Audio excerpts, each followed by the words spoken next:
Gláucia Buzo, eu trabalho com mesa posta e etiqueta mesa e a convite do Catuai eu vou montar uma proposta de mesa posta, algo bem descontraído, que você possa montar na sua casa para receber a sua família. Eu usei hoje aqui os meus materiais, o meu acervo, mas o Catuai oferece lojas maravilhosas onde você encontra uma variedade muito grande de materiais. Temos lá a Havan, o Mufato, temos as decorações que você encontra na Decorarte. E a minha ideia aqui é te inspirar a montar uma mesa bem bonita e explicar também um pouco sobre os processos de montagem, a etiqueta, o porquê de cada material.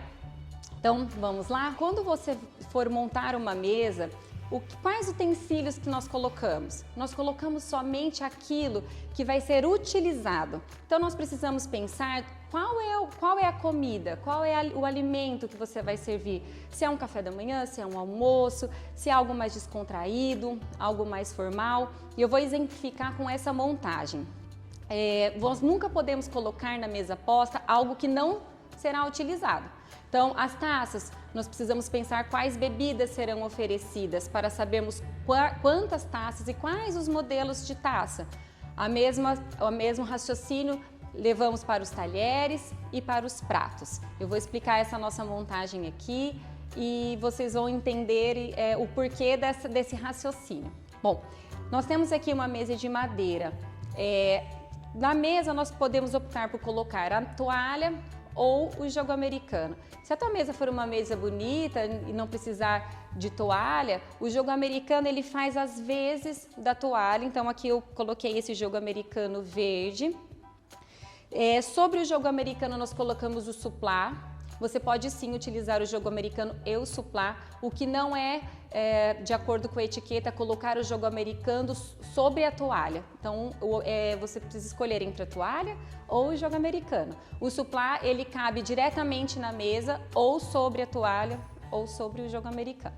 Então, eu coloquei esse suplá de fibra e aqui nós colocamos 2 pratos. Esse prato de sobremesa, ele mostra e ele será utilizado para uma entrada, um aperitivo, uma salada e depois o prato raso, que é o prato utilizado para o prato principal do seu almoço ou do seu jantar. Quanto aos talheres, como nós temos um prato de sobremesa, eu coloquei também o talher de sobremesa, nesse caso um garfinho. Se você for servir alguma entrada, alguma salada ou outro prato que precise de uma faca para essa entrada, você pode adicionar também na mesa posta o seu garfinho de sobremesa. Temos aqui também o garfo e a faca de mesa que serão utilizados com o prato principal, e aqui o prato raso. Qual é a regra de montagem dos talheres? Os garfos, eles ficam sempre do lado esquerdo do prato, e as facas do lado direito.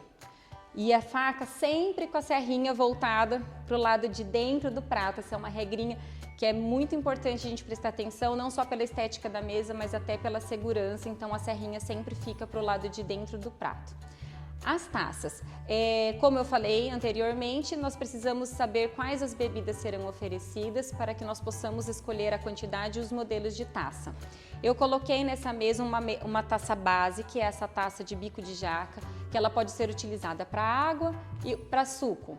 Ela não é muito aconselhada para cerveja. No caso, essa segunda taça, ela pode ser utilizada para vinho ou para cerveja, caso você tenha essas duas opções. E essa taça, que é a taça flute, que é essa taça específica para servir o espumante ou o champanhe. E finalizando, nós temos o guardanapo. Eu optei pelo guardanapo de tecido, mas você pode também seguir a mesma regrinha para o guardanapo de papel.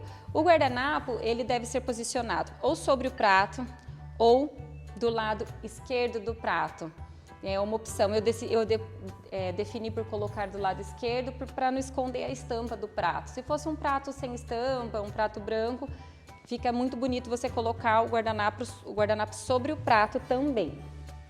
E um pouquinho da etiqueta sobre, né, a gente falou da montagem, mas justificando essa montagem, o porquê de colocar e como utilizar. Nós colocamos o garfo do lado esquerdo do prato e a faca do lado direito. Por quê? A maioria das pessoas são destras e elas têm mais facilidade para cortar e para administrar o corte com a mão direita. Então, por isso a faca fica do lado direito do prato e o garfo do lado esquerdo. Caso você também tenha dificuldade de usar o garfo com a mão esquerda, você pode sim usá-lo na mão esquerda como apoio de corte e trocar de mão quando você for precisar administrar o garfo. E as taças também, seguindo o mesmo raciocínio da mão direita, como a gente geralmente utiliza a mão direita para levar a taça à boca, nós deixamos do lado direito do prato. É uma regrinha super legal que gostaria de finalizar com ela, que vai facilitar você bastante quando for montar a mesa, é a seguinte: todos os elementos que são femininos ficam do lado direito do prato. Então vamos lá, ó, as taças e as facas e a colher. Caso você for servir sopa, a colher de sopa também fica do lado direito. E as xícaras, quando você for montar uma mesa de chá ou café, as xícaras também ficam do lado direito, no canto superior direito. E os elementos que são masculinos ficam do lado esquerdo do prato. Então nós temos do lado esquerdo o garfo e o guardanapo. Então fica bem facinho essa regra, é só lembrar disso e não errar mais na mesa posta. Essa é a minha proposta de montagem de mesa posta, algumas dicas. Agradeço o convite do Catuai por essa oportunidade e espero que todos tenham gostado.